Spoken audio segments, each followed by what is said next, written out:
Baik, Assalamualaikum warahmatullahi wabarakatuh. Selamat siang kepada Ibu dan teman-teman.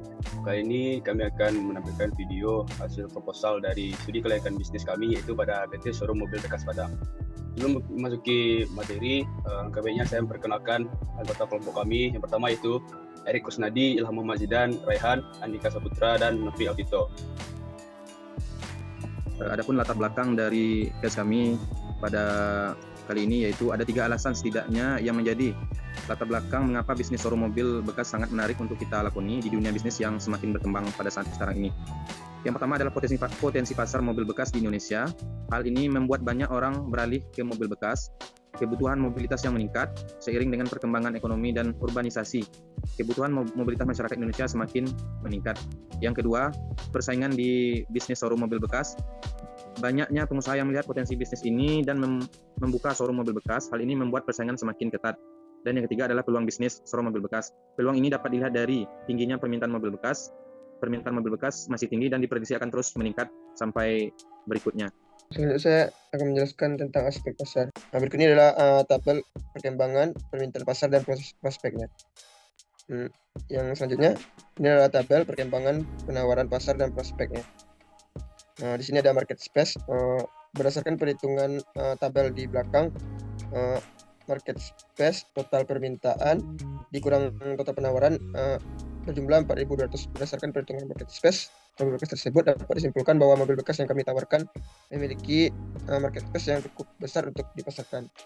Di sini ada juga market share berdasarkan perhitungan penjualan perusahaan. Di atas, perusahaan kami memiliki tingkat penjualan perusahaan sebesar 1.260, di mana hal ini dapat meningkatkan daya saing bisnis antar sesama industri mobil bekas.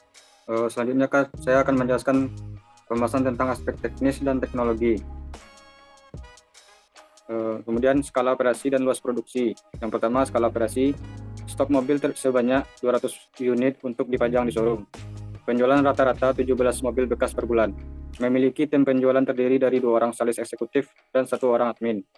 Yang kedua, luas produksi. Showroom memiliki luas sekitar 500 meter persegi. Terdapat ruang pamer mobil, ruang tunggu pelanggan, kantor penjualan, dan area parkir untuk 30 mobil. Terdapat fasilitas penunjang seperti ruang administrasi, ruang pertemuan, dan area penyimpan dokumen. Baik, selanjutnya kita masuk ke aspek hukum dan legalitas. Perusahaan kami, PT Showroom Mobil Bekas Padang, yang didirikan pada tanggal 25 April tahun 2024 sebagai perusahaan yang bergerak di bidang jual beli dan mobil bekas. Dengan penuh pertimbangan dan perhitungan, perusahaan kami memiliki badan hukum berbentuk perseroan terbatas, yaitu di mana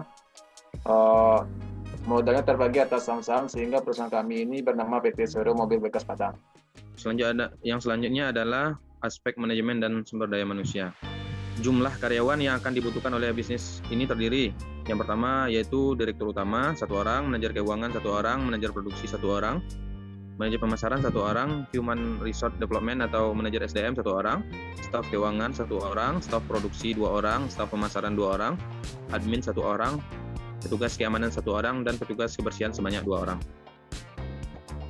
Nah, berikut adalah bentuk dari struktur organisasi PT Showroom Mobil Bekas Padang. Dapat kita lihat, yang pertama ada direktur utama, manajer produksi, manajer pemasaran, manajer keuangan, manajer SDM, dan staf marketing.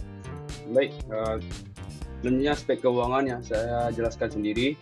Berikut adalah total kebutuhan dana, yaitu sebanyak 16.329 juta rupiah, dengan modal sendiri 40%, yaitu 6.531.600.000 rupiah, dengan modal asing sebanyak 60% dari modal dasar, yaitu 9.797.400 rupiah. Berdasarkan proyeksi laba rugi tadi, dapat dilihat pada tabel skenario proyeksi pendapatan selama 5 tahun dan skenario proyeksi pendapatan apabila pendapatan naik 5%, dan skenario proyeksi pendapatan jika pendapatan turun 5%.